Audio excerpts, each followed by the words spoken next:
later a critic of Plato. He is the father of empiricism, and he wrote books on biology, ethics, blah blah, yada yada yada. He also taught that matter and form were intertwined. Hmm. Matter meaning matter like clay and human life and all, and form like the nature of life. I think I'm not sure. Don't hold me. This is my philosophy, so anything I say here is practically correct because philosophy is always right to yes, according to the relativist. Whatever I say is right here. So sorry. An action that results in happiness is that which is moral. Post-Socratic era. Now, this is when we begin to talk of some very, very isms. We look at Epicureanism, which says that an action is good if it results in pleasure, and an action is evil if it results in pain.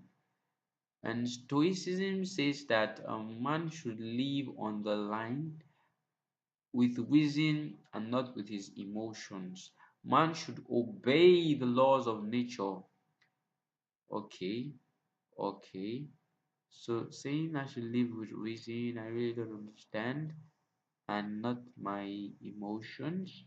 But man should obey the laws of nature, and they are advocated for celibacy. I should do more research on Stoicism. Um, okay, now we look at medieval philosophy between 11 to 15 C. I think that was BC, before Christ, and it's characterized with people like theologians. Yeah, and this is one part I love. Saint Augustine, Saint Aquinas. There was something I learned about Saint Augustine. I think I would show you here, and you probably still see this in another video.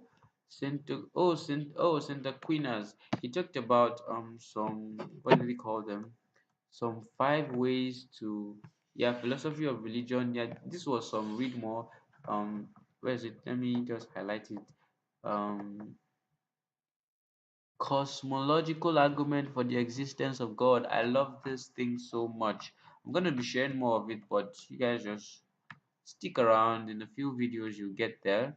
An interpreted philosophy to justify religious proclaims. He proves the existence of God. That's what we saw here. He proves the existence of God in this actual argument. Okay. And then he says, yeah, I'm still going to talk more about him proving the existence of God. He says that all the all good God created the all good world. Nice rhyming. The free will of man allows man to choose, and wrong choices are what cause man to become evil. Okay. Time does not exist, it's the fantasy of the mind. This is one particular thing I have never heard in philosophy, and I'm so seriously, time does not exist, it's only a fantasy of the mind. Well, the present is man's reference point, the past is the future is his expectations. Now, for exactly, so I didn't even know it was in this slide, so let's do this now. Let's look at his cosmological argument for the existence of God. And he says, let me zoom in a bit for all to see. Thomas Aquinas was a Dominican priest, a theologian, and a philosopher. Now, he said he declared about 5 ways to prove the existence of God. The first was for motion, which him saying that yeah, that everything has motion and nothing can move itself. So if everything had something that moved it, then actually something created it. Then he also said the causation of existence, that nothing can exist without another. If we can see these things, then that means something created them. And if something created them, then there must be something called a God, which is the cause. Then he also said the contingent and necessary object. He says that is a way to for things that rely on each other, because for this to exist, something must have happened. For fruits to bear, a plant, a seed must have germinated and all. So he's saying that for okay, let me read for word here. He says a contingent being, let me highlight.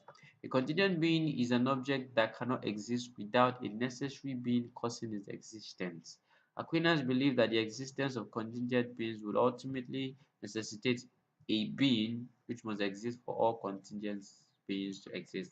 Anyway, it says the fourth way was from degrees to perfection.